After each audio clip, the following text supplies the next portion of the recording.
Bonjour à tous, on se retrouve aujourd'hui pour une nouvelle vidéo. Ce sera pour le point lecture des premières lectures d'août. Tout d'abord, j'ai lu en lecture commune avec Amandine La promesse à Élise de Christian Laborie chez François Zir. Ce livre, ça faisait plus de 2 ans et demi que je l'avais dans ma palle et il m'avait été vivement conseillé par la vendeuse de François Zir. Apparemment, ça faisait un succès puisqu'il me semble qu'ils sortent un avant-première chez François Zir, puis chez Presse de la Cité, je crois, mais je ne suis pas sûre. Et du coup, voilà, il y avait eu un beau succès en avant-première chez François Zir. La vendeuse me l'avait super bien vendu, la preuve, je l'ai acheté. Et puis, je l'avais laissé un peu de côté. Et avec Amandine, du coup, on s'est dit que c'était le moment de le lire. Ici, on va se retrouver dans les années 50, où une jeune institutrice vient d'être mutée dans le Gard, je crois. Ouais, c'est ça, à Saint-Jean-du-Gard, pour son premier poste d'institutrice, et elle va faire la rencontre d'Élise, qui est une jeune fille muette. Et elle va s'attacher à cette petite fille, elle va s'intéresser à son histoire et à l'histoire de la maman, puisque Élise vit seule avec sa maman. Et il y a beaucoup de choses qui fuitent, il y a beaucoup de rumeurs sur l'identité du père d'Élise, sauf qu'Élise ne connaît pas son père. Et sa mère ne veut pas forcément lui révéler cette histoire. Donc Adèle, l'institutrice, va fouiner et on va du coup faire des allers-retours entre la Seconde Guerre mondiale et les années 50 et 60. J'ai beaucoup aimé, j'ai trouvé ça très intéressant. Les passages pendant la guerre nous rappellent pas mal de choses qui ont existé, hein, même si l'histoire l'intrigue est totalement fictionnelle. On se retrouve dans des faits plutôt réels de la guerre.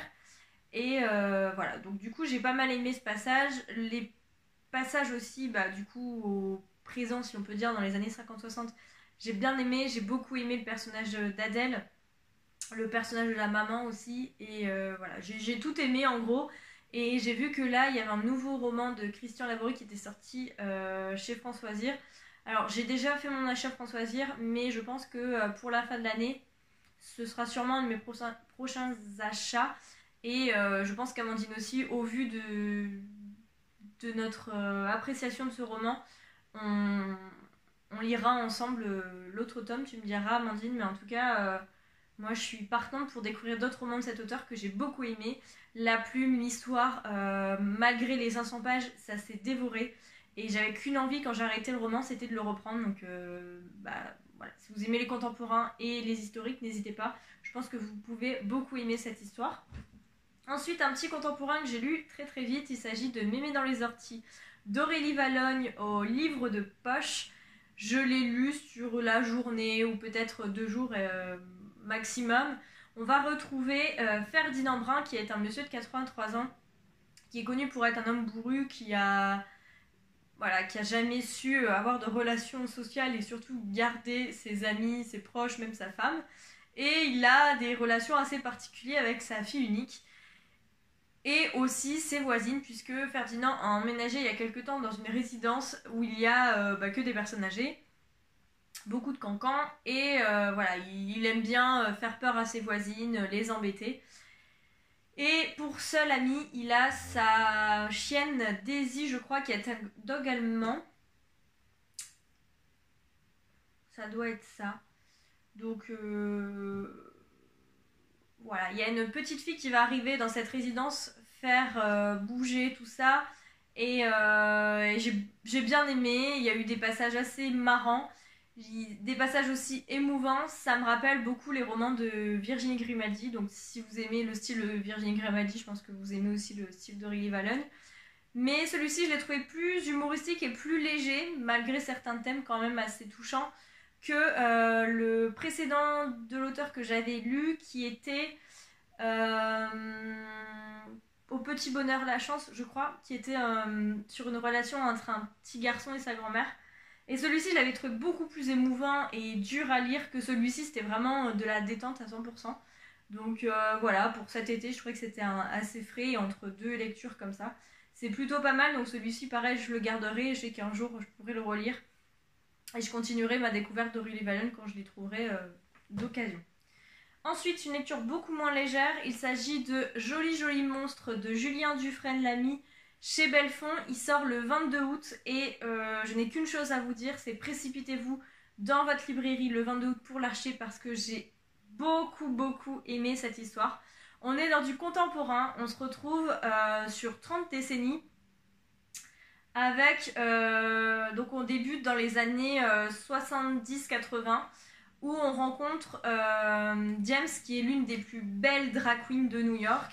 On est plongé dans le monde drag et déjà on apprend énormément de choses puisque l'auteur s'est énormément renseigné. Il y a beaucoup de personnes connues, on y retrouve donc des personnages connus dans cette histoire fictionnelle. Et James en fait va nous raconter l'histoire suite à sa rencontre avec Victor qui est un jeune homme qui est un jeune père de famille qui est issu d'une famille, je crois que c'est mexicaine, où voilà, il y a eu des histoires de bandes, de prisons, etc. Et en fait, Victor aimerait bien lui aussi devenir drague, malgré qu'il soit hétéro. Et du coup, on va découvrir tout ce qui est le monde des dragues et même plus général des LGBTQ+. Et sur ce point-là, j'ai trouvé ça hyper intéressant. Après, même si j'étais à fond dans ma lecture, dès les premières pages, on est immergé dans ce monde, dans cette ambiance. J'ai adoré en apprendre davantage. Je me voyais dans les années 80 à New York. L'ambiance est très bien décrite, les lieux, enfin tout est super bien. Je ne connaissais pas l'auteur, mais alors je vais m'y pencher parce que j'ai beaucoup aimé sa façon de raconter son histoire. Les personnages sont tous hyper attachants, c'est bouleversant et en fait c'est ça aussi qui m'a fait que je l'ai lu sur plusieurs jours. Je l'ai lu sur la semaine, en fait je lisais quelques pages le matin. Parce que y a certains passages qui sont tellement durs à lire qu'il faut du temps en fait pour le lire et assimiler ce qu'on vient de lire. Mais en tout cas, c'est une magnifique histoire. Je sais que je le garderai et qu'un jour je le relirai. Je vais bassiner mes proches, en tout cas ceux qui peuvent aimer ce genre de lecture, pour qu'ils le lisent. Et vous le reverrez sûrement dans mon bilan de fin d'année et de mes meilleures lectures 2019. Parce que je l'avais énormément vu. C'est un des romans de la rentrée littéraire que je vois le plus passer. J'avais très peur parce qu'en général, vous savez que quand je vois un livre passer partout et qu'il y a des très bons avis, en général ça ne le fait pas avec moi. Donc je me suis précipitée pour le lire avant de lire des avis. Et en fait, je comprends pourquoi tout le monde en parle déjà avant sa sortie. Et du coup, j'ai qu'une chose à vous dire, c'est vraiment jeudi quand le roman sort, allez vous le procurer. Ou si vous pouvez, sûrement dans les médiathèques, parce que je pense que comme il fait partie de la rentrée littéraire, il sera dans beaucoup de médiathèques. Mais en tout cas, c'est vraiment une de mes meilleures lectures 2019. Cette année, c'est pas hyper ouf en lecture, je trouve, comparé à d'autres années. Mais alors celui-ci m'a marqué. Et comme d'habitude, ça fait partie de la collection Pointier de Belfond. Et vous savez à quel point j'aime cette collection. Donc voilà, j'ai pas été déçue. Et je remercie encore Belfond pour l'envoi parce que ce soit pour l'histoire, pour ma culture aussi, parce que j'ai appris beaucoup plus de choses sur le monde des drags que je connaissais pas. Ça m'a donné aussi envie de regarder quelques épisodes de la série de RuPaul sur Netflix. Et parce que c'était pas vraiment le genre d'émission que j'aime bien, c'est un peu le American Idol mais version drag. Et puis là en fait on l'aborde un peu, j'en ai déjà entendu parler de cette émission apparemment qui est très bien, donc je pense que je regarderai quelques épisodes quand même pour me replonger, puisque à la fin de cette lecture, j'ai eu l'impression d'abandon. Quand j'ai fermé mon livre, je me suis dit, je quitte un univers, je quitte un monde, et voilà, je me suis sentie un peu nostalgique. Du coup, je pense que je vais regarder l'émission pour un peu me remémorer quelques trucs. Mais en tout cas, j'ai beaucoup aimé, donc je vous conseille Joli Joli Monstre de Julien Dufresne-Lamy chez Belfond. Ensuite, après cette lecture assez dure, il me fallait quelque chose de plutôt léger et motivant. Du coup, je me suis lu Une irrésistible envie de fleurir de Christine Michaud chez Erol. C'est un roman de développement personnel. Ici, on retrouve Juliette qui a une quarantaine d'années, qui a un boulot de rêve puisqu'elle est animatrice télé, un mari, une maison, enfin là, tout ce qu'il faut, la vie de rêve si on peut dire. Et du jour au lendemain, elle va tout perdre. Elle va faire un voyage notamment en France puisque Juliette est québécoise, puisque Christine Michaud est québécoise. Et elle va venir en France et elle va tomber dans un château où elle va faire la rencontre d'un homme, je crois que c'est François, qui va lui parler d'une petite fille sur l'île de Sainte-Pétronie qui peut l'aider à s'en sortir et à l'aider à fleurir son jardin intérieur. Et du coup, elle va passer quelques semaines, voire quelques mois, voire plus, sur cette île et elle va faire la rencontre de Marie-Luce et de la petite, je crois que c'est Adélaïde. Et Adélaïde est une petite fille de 6 ans appelée la petite magicienne qui utilise beaucoup avec Marie-Luce le développement personnel et qui va aider Juliette à reconstruire sa vie et à ce qu'elle reconstruise elle-même sa vie en fait. Donc voilà, entre deux lectures c'était très bien, surtout après ma lecture très très lourde émotionnellement de Joli Joli Monstre. Je l'ai lu très rapidement et j'ai bien aimé. Alors c'est pas le genre de lecture que je lis très souvent, mais ici ça m'a fait du bien. Je sais pas comment l'expliquer, mais quand je suis rentrée dans ma lecture, j'étais bien. J'étais bien tout au long de ma lecture, même si l'histoire en elle-même pour moi n'avait rien de fou, il n'y avait pas de suspense, il n'y avait rien, on savait où on allait. C'est juste une excuse.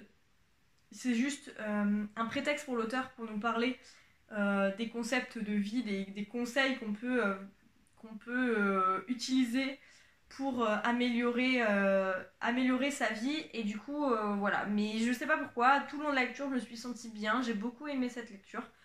Donc voilà, si vous aimez bien les romans de développement personnel, je pense que vous pouvez adorer celui-ci. Mais voilà, moi c'est pas un truc que je lirai tout le temps. De temps en temps, c'est très bien. Mais voilà, j'ai passé un très très bon moment et je remercie encore les éditions Erol pour m'avoir donné ce livre et pour la soirée où j'ai rencontré l'auteur puisque elle est aussi pétillante et aussi fraîche que sa lecture. J'ai beaucoup aimé ma rencontre avec elle et j'ai retrouvé un peu ce côté très très très frais dans sa plume. Donc voilà, j'ai beaucoup aimé et je pense que si j'ai l'occasion de lire un de ses autres romans, je le lirai parce que je me suis sentie bien et j'ai beaucoup aimé ce sentiment pendant ma lecture.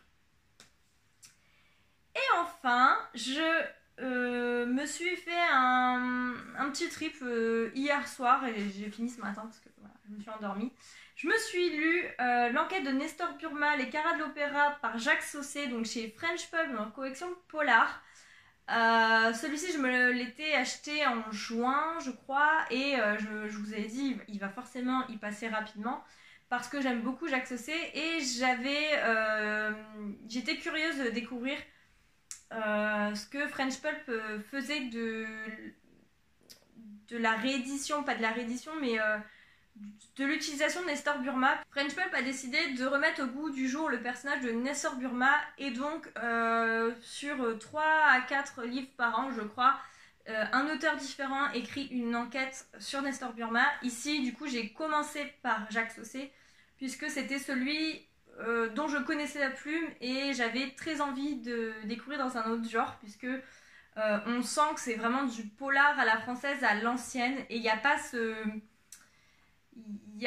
pas cette ambiance qu'il peut y avoir dans ses romans vraiment à lui.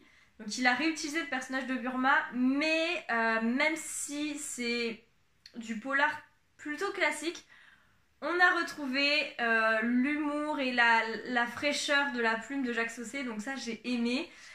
Ici, on va retrouver au tout début un SDF qui adore Verlaine, donc c'est pour ça qu'on le surnomme Verlaine, qui va être retrouvé poignardé. Et en fait, Verlaine est un ancien ami de Nestor Burma, donc il va être mis sur l'enquête. Et en parallèle de ça, il va y avoir un vol de diamants qui, Nestor Burma va très vite s'en rendre compte qu'il y a un lien avec la mort de Verlaine. Donc du coup il va enquêter là-dessus et du coup Nestor Burma, pour ceux qui ne connaissent pas, est un détective privé et du coup il va travailler avec la police sur cette disparition de diamants. Et on va plonger au cœur de Paris, dans les sous-sols et dans le 9e arrondissement, je crois. Dans cette enquête, en fait, sur le meurtre du SDF et sur le vol des diamants. Et voilà, ça se lit très très très vite. Je vous dis, je l'ai commencé hier soir avant de dormir, je l'ai fini ce matin. Et bah voilà, c'est du Jacques Saucé. Quand on commence, on ne peut pas s'arrêter. Et bah, ça a fonctionné puisque c'était le but aussi d'avoir acheté ce roman. C'était de découvrir bah, ce que French Paul faisait de Nestor Burma. Et je ne connaissais pas vraiment, je le connaissais de nom. Je connais parce qu'il y a eu Guy Marchand qui l'a interprété à la télé. Mais je m'étais jamais vraiment penchée là-dessus. J'ai jamais lu une enquête de Nestor Burma à l'époque de Léo Mallet. Donc voilà, je me suis dit que j'allais tester et si j'aimais, j'allais peut-être continuer selon les auteurs qui publiaient. Mais si j'aimais pas, je pense que j'arrêterai là parce que s'il y en a bien un qui peut bien me vendre n'importe quoi, c'est Jacques Saucé. Et là, bah, Paris réussit parce que j'ai beaucoup aimé. J'ai trouvé ça super chouette comme enquête. Et voilà, de temps en temps, un roman comme ça à l'ancienne. Alors même si c'est actuel puisqu'il a écrit en 2018 ou 2019, mais... c'est de l'actuel et en même temps c'est du roman polar à l'ancienne. Et du coup bah, j'ai beaucoup aimé parce que j'aime bien ces polars français bien classiques. Donc voilà, si vous aimez bien ces polars, bah, n'hésitez pas à lire Les Caras de l'Opéra de Jacques Saucé. Et puis si vous aimez bien Jacques Saucé, que vous hésitiez, bah, n'hésitez pas parce que malgré que ce soit du classique, on retrouve quand même cette petite touche qui fait qu'on reconnaît facilement la plume de l'auteur. Et voilà, j'ai beaucoup aimé et je vous le recommande aussi. Donc voilà, c'est tout pour ce point lecture de mes premières lectures du mois d'août. N'hésitez pas à me dire ce que vous en avez pensé, si vous l'avez lu aussi, si je vous ai donné envie de lire l'un de ces livres. En tout cas, s'il y en a un qu'il faut retenir ce point lecture, vous l'aurez compris, c'est Joli Joli Monstre qui sort le 22 août, donc jeudi je crois. Et voilà, c'est celui qu'il faut absolument noter et acheter ou vous procurer, enfin vous débrouiller, mais il faut absolument le lire. Et voilà, je suis sûre que vous n'en sortirez pas déçus. Et pour ceux qui sont un peu sceptiques, je pense que ça peut surprendre plus d'un. Voilà, dans la façon que c'est raconté, dans la façon que l'auteur a d'écrire. Je pense que même pour ceux qui peuvent être sceptiques sur le sujet abordé, je pense que vous pouvez être surpris. Et pour ceux qui sont intrigués par le sujet, n'hésitez pas, c'est très très bien traité. Et je trouve que malheureusement on n'en parle pas assez, donc j'ai beaucoup aimé cette histoire. En attendant, je vous retrouve très prochainement pour une nouvelle vidéo et je voulais juste savoir si vous êtes arrivé jusque là, déjà merci. Et si vous pouvez me dire en commentaire, parce que l'année dernière en septembre j'avais fait ma vidéo, enfin les 3 vidéos pâles. Autant vous dire que ma palle n'est pas beaucoup moins grosse que l'année dernière, donc si je fais le même genre de vidéo, ça va sûrement prendre également encore 3 vidéos de quasiment 45 minutes, 1 heure chacune. Donc je voulais juste savoir si vous voulez que je refasse comme l'année dernière des vidéos pâles ou si vous voulez juste une vidéo bookshelf tour où je laisse tous les livres dans la bibliothèque et je passe avec mon téléphone pour vous filmer et vous expliquer chaque étagère. Donc juste si vous pouvez me dire là en commentaire, comme ça je vous prépare ça pour fin septembre à peu près. Donc voilà, c'est la seule vidéo qui sort un peu du lot, sinon vous retrouverez un point lecture sûrement la semaine prochaine et après le book haul du mois d'août comme d'habitude. Mais en tout cas, n'hésitez pas à me dire en commentaire ce que vous préférez entre la vidéo pâle et le bookshelf tour. En attendant, je vous souhaite de très très bonnes lectures et je vous dis à la semaine prochaine. Ciao!